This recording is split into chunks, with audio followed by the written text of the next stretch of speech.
Then when we deal with another categories, which is faith as a gateway, there we're dealing with prophets and pastors. The SIU has identified a coordinated network of religious figures, that is pastors and prophets, exploiting immigration system through fraudulent documentation and fake retirement confirmation, falsified financial means, marriage of convenience, and syndicate-backed sponsorship, faking financial stability. The first one is Prophet Shepherd Bushiri, where we all know about his dealings.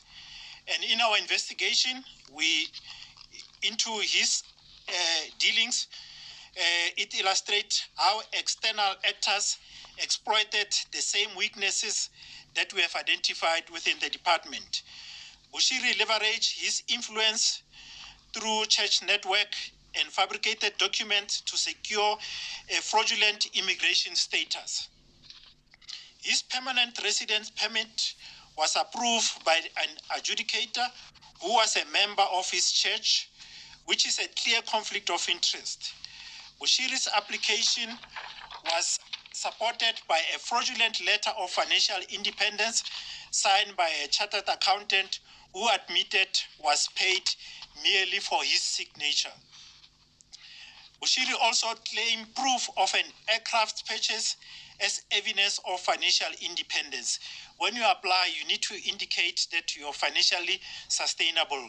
Therefore, he used the purchase of an aircraft that is his financial independence. An investigation revealed that $1.2 in cash was paid from his non-profit company at Lanseria Airport. This raised serious concern about money laundering and misuse of religious donation. Church member played a central role in facilitating fraudulent application, associated, drafted, and submitted documentation, while donations were rerouted into personal account under the guise of tithe or seed transaction. Transaction linked to his ministry account to private companies with payment disguised as crossover T-shirts. The SIU found that Bushiri held directorship in 14 companies and owned multiple properties in Pretoria.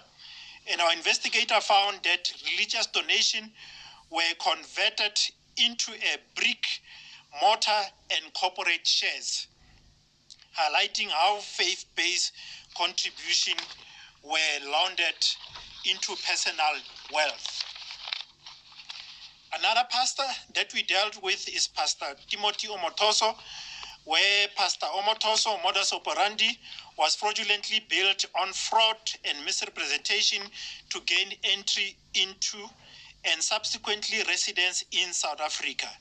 His initial entry was secured through a fraudulently obtained work permit issued in a country where he was not a citizen, based on an unauthorized directive. This pattern of deception continued as he consistently provided conflicting information about his travel history and residency, submitted affidavit claiming lost documentation to avoid producing verified credential, and use the initial fraudulent permit to support subsequent and more permanent immigration application. As his status was repeatedly questioned, his method evolved to exploit administrative and procedural vulnerability within the Department of Home Affairs. When his visa renewal was denied for non-compliance with regulation, he sought to bypass this requirement by petitioning for ministerial waiver. The investigation revealed that this waiver was unlawfully granted by an official without the necessary delegation of authority, highlighting a strategy of leveraging administrative gap to override lawful rejection and perpetuate his stays in the country.